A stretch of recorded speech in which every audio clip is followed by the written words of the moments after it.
Hello people, నమస్తే. ఏంటిది cleaning, ఏంటిది కొత్త ప్లేస్ అని చూస్తారా? యూట్యూబ్ స్టూడియో అయితే కాదు, ఇంకా మనం అంత రేంజ్కి ఎదగలేదు.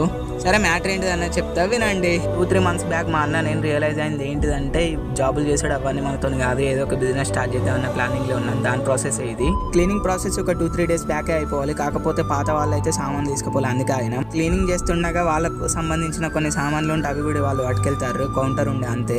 వాళ్ళు పట్టుకెళ్ళినాక మనం అయితే ఫుల్ ఫ్లెడ్జ్డ్ క్లీనింగ్ అయితే స్టార్ట్ చేసినాం. ఏం బిజినెస్ స్టార్ట్ చేస్తాం అన్నది అయితే ఫర్దర్ వీడియోస్ లో అప్డేట్ చేస్తా. మరి బిజినెస్ స్టార్ట్ చేస్తున్నా మాకు ఏదైనా ఎక్స్పీరియన్స్ ఉందా అంటే ఎక్స్పీరియన్స్ అయితే ఏం లేదు. ఫ్రెష్ గానే స్టార్ట్ చేస్తున్నాం, కానీ దీని మీద అయితే ఒక 3-4 months నుంచి రీసెర్చ్ చేస్తున్నాం. సరిపడా నాలెడ్జ్ అయితే గెయిన్ చేసి స్టార్ట్ చేస్తున్నాం. దీంట్లో మాకున్న ప్లస్ పాయింట్ ఏంటిదంటే, మా కజిన్ ఒక అతను అయితే దీంట్లో ఆల్మోస్ట్ ఒక 15 years నుంచి ఇదే ఫీల్డ్ లో ఉన్నాడు. అదొకటి బాగా ప్లేస్ ఉన్నది మాకు.